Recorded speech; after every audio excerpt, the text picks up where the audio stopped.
So I'm here with Sara Jo Robbins, who's an absolute superstar, all-star with the company, and we've worked together for years now.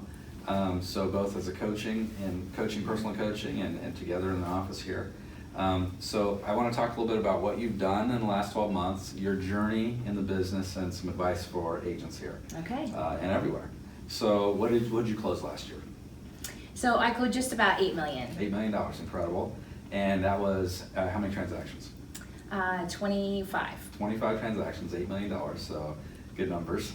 Congratulations. And that's been a journey for you. You've had a real change over the last couple of years where you've really ramped it up and kind of gone for it. We were talking about this this concept of confidence and how success breeds confidence. Has that been true for you?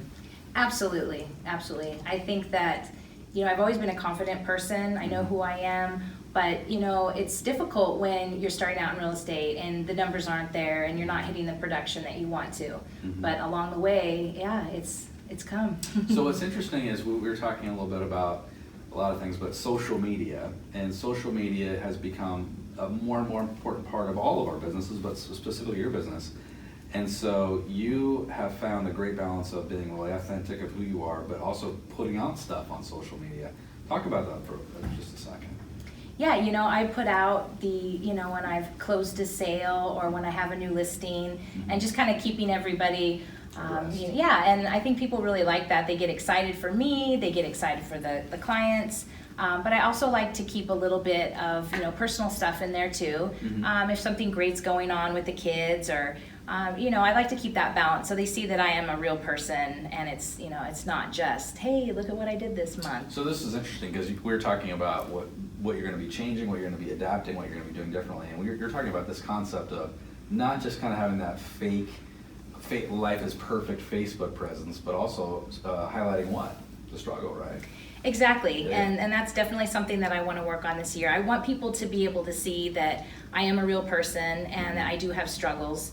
And I've actually been thinking about being a little more specific about my struggles on Facebook, because I think that, I want people to see that I am not that fake person, because I think that's something that we see too much. Yeah. And yeah, it's great that life is going great, but we all have those struggles. I think it's very relatable. Yeah. And the authenticity. I think that's relevancy and authenticity is something that's kind of rare today.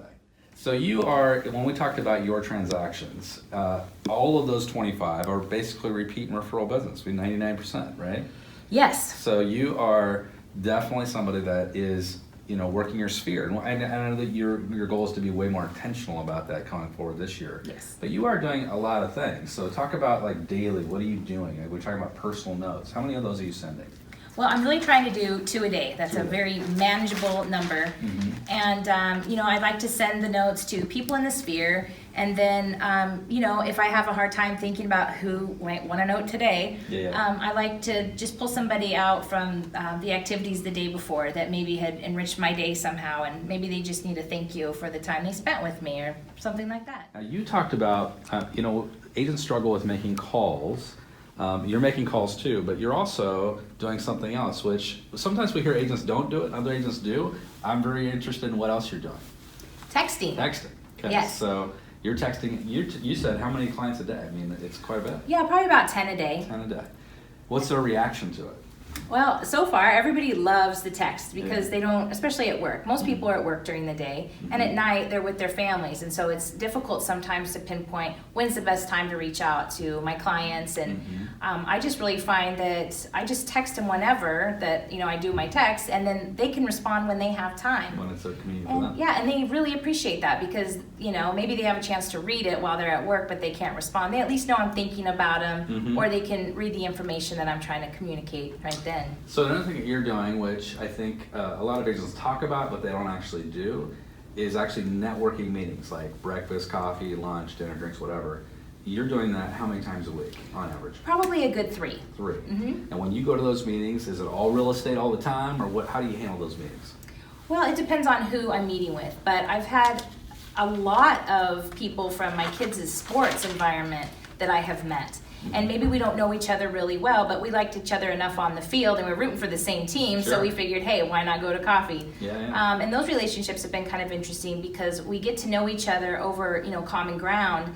And then some of them have actually become clients, and Nice. I've closed transactions with them. Mhm. But doing those little networking coffees and such really gives you a chance to kind of get to know the other person, and then maybe how, you know, I can help them. So it's a get to know you time, but Mhm. also if they run a referral based business, they can share that with me, and I can, reciprocal. A little Mhm. reciprocal relationship. So we're talking about what advice would you give to like a brand new agent in the business, which I think is very, very interesting, and I think is so true. What advice would you give to a new agent? So the first thing I would share with them is the biggest mistake that I made in real estate. Mm-hmm. And it's definitely not something I'm proud of, but I think it has been pivotal for me. What I did is I just wanted to do enough sales to get by, Yeah. just enough to pay my bills. Mhm. I had, tiny children. I got licensed during the same time I found out I was pregnant with my first Wow. child. Wow. So there was a lot going on. So in my mind, it was, I just want to do enough to get by so that I can, be all things, be a good mom. Well, that was the biggest mistake, because then I did just that, just enough to get by. You aimed at the target and That's you right. hit it. That's right. You hit the target you aimed at. And that, when I woke up one day and realized I want more for my business and more for my life, and now that my kids are a little older, Mm-hmm. I was just very unhappy with that decision. So the first thing I'd say is you shoot for what you want, what's going to make your life great, and don't worry about how you're going to get there.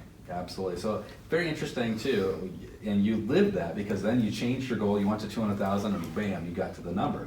It's very fascinating how we will align our lives to hit our goals if we just give ourselves the right goals. That's right. Very, very interesting. Sara Jo, you're an amazing all-star. Thank you so much for the interview, and we hope you have a fantastic year. Thanks, Jim.